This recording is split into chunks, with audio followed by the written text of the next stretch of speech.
বাংলাদেশের বিদেশি ঋণ এখন কত, আর এ ঋণ কাদের কাছ থেকে নেওয়া হচ্ছে, কোথায় খরচ হচ্ছে, আর দেশে যখন ডলার সংকট তখন এসব বিদেশি ঋণ পরিশোধই বা হবে কিভাবে?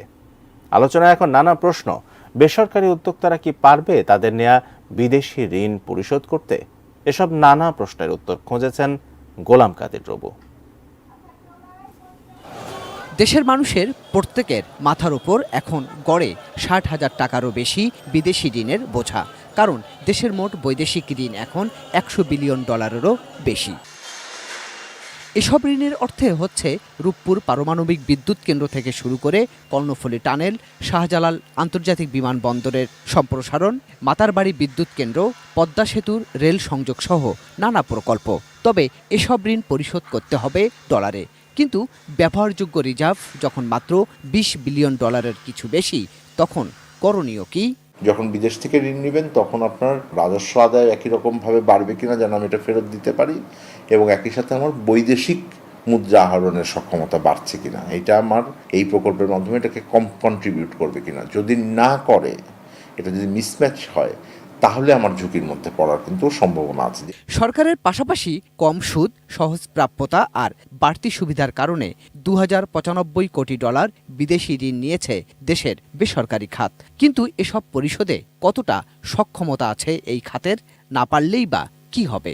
প্রাইভেট সেক্টরে হয়তো যদি কোনো ব্যবসায়ী ফেল করে, সেই ক্ষেত্রে হয়তো কোনো একটা হতে পারে। তো সেই ক্ষেত্রে আপনার যে ব্যাংক আপনার গ্যারান্টি দিচ্ছে সেটা করবে, দায়ভার নিতে হবে। প্লাস হলো আপনাকে নিতে হবে বাংলাদেশ ব্যাংকের। এই ক্ষেত্রে এখন আপনার সময় এসছে যে ঢালাওভাবে যেন কোনো ব্যাংক গ্যারান্টি না দেয় যে প্রাইভেট সেক্টরে, কারণ প্রাইভেট সেক্টরে অনেকে ব্যবসা বাণিজ্য এখন খুব একটা ভালো অবস্থায় যাচ্ছে না। ডিফল্ট হয় না আমি এটা বলবো না, হয়, বাট সেটার পার্সেন্টেজ খুবই ফিউ।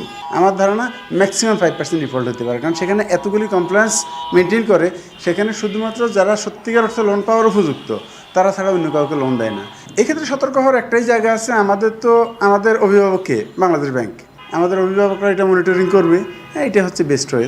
সরকারের নীতি নির্ধারকরা বলছেন অর্থনীতির আকার অনুপাতে এই বৈদেশিক ঋণ এখনো সীমার মধ্যেই আছে। আমাদের জিডিপির তুলনায় এখনো অনেক সহনীয় আছে।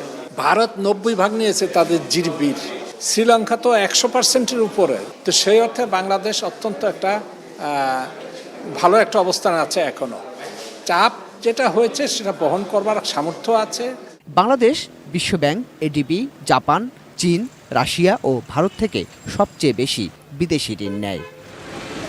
গোলাম কাদের রবু, এটিএন নিউজ, ঢাকা।